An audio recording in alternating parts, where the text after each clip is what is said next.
Neom, bugünden ancak 100 yıl sonrası için hayal edilebilecek bir şehir inşa ediliyor. Her yerde asla yorulmayan ve itaatsizlik etmeyen insansız robotların hizmet ettiği, steril, güvenlikli, konforlu, akıllı evlerin, uçan arabaların, insan sayısından fazla robot uşakların hizmet ettiği rüya şehir. Neom. Bugün halen Suudi Arabistan'ın Tebük bölgesinde inşası devam eden Neom şehrini ütopik ve distopik yaklaşımlarla madalyonun iki yüzünü, iki bakış açısını önünüze sererek anlatmaya çalışacağım. Tabii benim bir toplum bilimci olarak dikkat çekmek ve uyarmak istediğim konularda olacak. Bu noktada biraz duralım. Çünkü sizden küçük bir ricam var. Videoyu beğenirseniz beğeniye, beğenmezseniz de beğenmeme işaretine tıklamanızı, yeni sayılan kanalımı beğeniyorsanız abone olmanızı ve sevdiklerinizle paylaşmanızı istiyorum.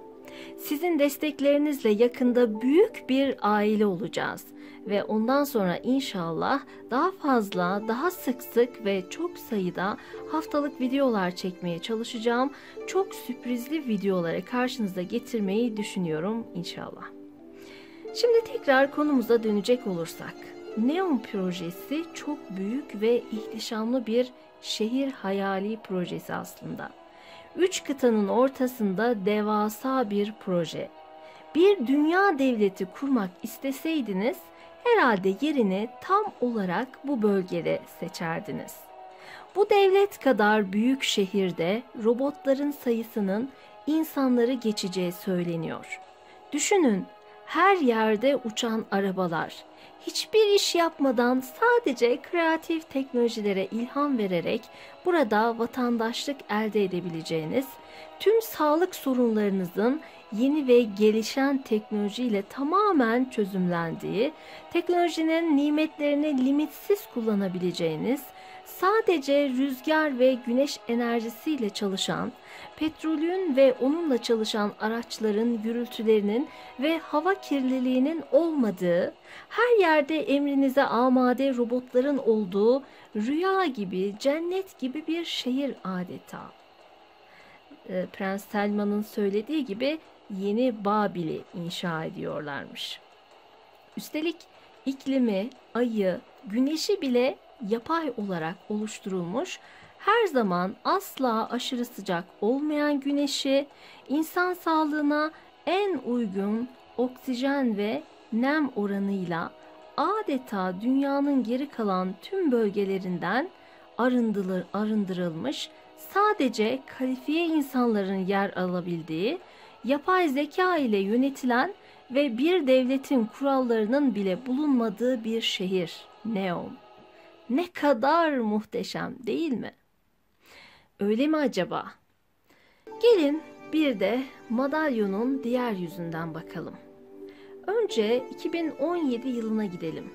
Bilirsiniz, ilk ortaya çıktığında dünyada büyük ilgi çeken robot Sofia'ya Suudi Arabistan ilginç bir şekilde vatandaşlık verdi. Herhalde insanları en kolay yoldan yönetmek isteseydiniz, bunu diğer vatandaşlarınızla aynı haklara sahip hale getirdiğiniz ve tabii ki kendi güdümünüzde olan robotlarla yapardınız. Ben bir toplum bilimci olarak insanı ve insanlardan oluşan toplumları inceleyen bir sosyolog olarak aslında en başta sorulması gereken ama hiç kimsenin merak edip de sormadığı ve belki de bilerek aklımızla dalga geçen birileri tarafından sorulması istenmeyen şu soruyu sormak istiyorum. İnsan eliyle üretilmiş, duyguları olmayan, şalteri kapattığın zaman susacak bir makina, sadece insana benzer yapıldığı ve insanlar için bir yanılsama oluşturduğu için, yani insanmış gibi göründüğü için, ona vatandaşlık verilebilir mi? Bu tuhaf bir şaka. İnanın öyle bir şey. Eğer bir latife değilse kara mizah da olabilir. Aslında bir robota vatandaşlık vermek insanı aşağılamak anlamına geliyor. Suudi Arabistan'da vatandaşlığın bir önemi olmadığını, halkın kraliyet içerisindeki binlerce prensin marabaları olduğunu zaten uygulamalarından görüyoruz. Ama dünyadan bu saçma sapan işi sorgulayan da hiç kimse çıkmadı kardeşim. Ben robotların gelecekte insanoğlunun düşmanı olacağına inanmıyorum açıkçası. Ama robotları kullanan bazı insanların robotlar üzerinden insanlığın önemli bir bölümünün düşmanı olabileceğini düşünüyorum. Bir robota vatandaşlık vermek demek, bu bağlamda siz zaten benim marabam yani kölelerimdiniz, ne fark eder ki bu robot da sizden farklı bir işleve sahip değil demektir. Bunu yapan ülkede bir hayvana vatandaşlık verilse belki daha adil bir durum olabilir. Çünkü biliyorsunuz hayvanların da üzüntüleri, sıkıntıları, canlarının çektiği şeyler, her türlü duygulanımları aynen insanlar gibi mevcut. Suudi Arabistan gibi halkına değer vermeyen bir ülke değil de ülkesindeki her bireyin diğer tüm insanlarla eşit haklara sahip olduğuna inanılan gerçek bir ülkede, insani gelişmişliğini tamamlamış bir ülkede bir robota vatandaşlık verilseydi belki insanların tepkisiyle karşılaşabilirdik. Duyguları olan, kendi öz bilincini taşıyan, tercih etme hakkı olan ve benim inancım İslam'a göre sadece Allah'a kulluk eden ve asla başka bir insanın köleliğini kabul etmeyen bir insanla sonradan üretilmiş, duyguları olmayan, kendi iradesi olmayan bir makine yani bir nesne aynı kalıpta düşünülebilir mi sizce? Sadece insana benzer bir şekilde yapıldığı için görüntü olarak. Peki bunu aynı kalıba sokmak, işte asıl benim bilimsel bakış açımdan geldiğim nokta bu. Bunu aynı kalıba sokmak, yani bir insan gibi değerlendirip ona bazı haklar vermek. Kime ne fayda ya da ne zarar sağlar? Kime zarar sağlar, kime fayda sağlar? Bu da sorgulanmalı. Yine bir toplum bilimci olarak bunun cevabını şöyle vermek istiyorum açıkçası. Bir insan eliyle üretilmiş bir nesne, bu insana benzer bir nesne bile olsa, sonuçta onu üretenin güdümünde olan bir nesnedir, yapay zeka bile olsa. Vatandaş olmanın anlamı ise rey sahibi, oy sahibi, bulunduğu ülkenin geleceğine dair söz sahibi bir birey olmak anlamını taşır ve tamamen bağımsızdır.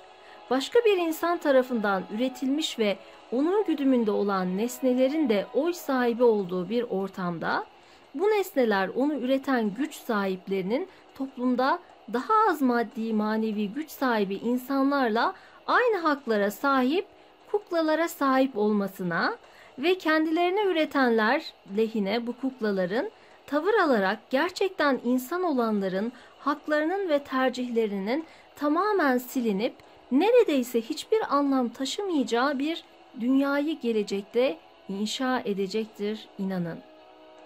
Şunu unutmayalım. Robotlar kendilerini üretenlerin istediği yönde hareket eden makinelerdir.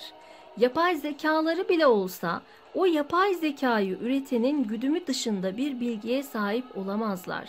Bunlara vatandaşlık ve diğer insanlarla aynı haklar verildiği zaman sizce kimlerin hesabına sizin hakkınızı asimile edecekler? Bir düşünün bakalım. Bunu bir düşünün isterseniz ve yorumlara da bu konuda neler düşündüğünüzü de lütfen yazmanızı rica ediyorum. Tabii bu Neom şehrinin benim sorguladığım bir tür robotistan olması dışında başka düşünürlerin, yazar arkadaşların da sorguladığı çok soru işaretli yönleri var. Mesela bulunduğu bölgenin Suudi Arabistan'ı bölecek olma ihtimali, yani kurulduğu bu Neom şehrinin kurulduğu bölge itibariyle Suudi Arabistan'ı ikiye bölme ihtimali var. Yine bu bölgenin Hz. Musa'nın Yüce Allah ile konuştuğu Tuva Vadisi olduğu iddiası ile kutsal bir merkezde kurulmasının sakıncaları olabileceğine dair yine itirazlar var. Neom şehrinde yasaların hiçbir devlete bağlı olmayacak olması, yani orada hiçbir devletin yasalarının geçerli olmayacak olması acaba aslında şirketokrasi ile yönetilen ilk şehir olacağı ve bu tür şehirlerin kurularak geriye kalan insanlığın daha büyük sefaletlerle yaşayan sekonder yaşam alanlarında sömürülmesi anlamına mı geleceği yine bir soru işareti. Bu konularda ben sizlerin de düşüncelerinizi merak ediyorum. Sizce böyle şehirlerin kurulması, böyle devletlere bağlı olmayan ve adeta şirketler tarafından ya da yapay zeka ile yönetilecek olan şehirlerin kurulması insanlık için avantaj mı olacaktır, dezavantaj mı olacaktır? Yoksa aslında bunlar olması gereken şeyler de bizim dikkat etmemiz gereken yönleri mi var? Lütfen bunları ayrıntılı bir şekilde yorumlarda yazarsanız onları da bir sonraki videomda tekrar değerlendireceğim. Karşılıklı bu şekilde iletişim halinde bunların değerlendirmesini yapalım. İnanın bu değerlendirmeler bizim geleceğimiz için çok çok önemli olacak. Bir sonraki videoda görüşmek üzere. Allah'a emanet olunuz.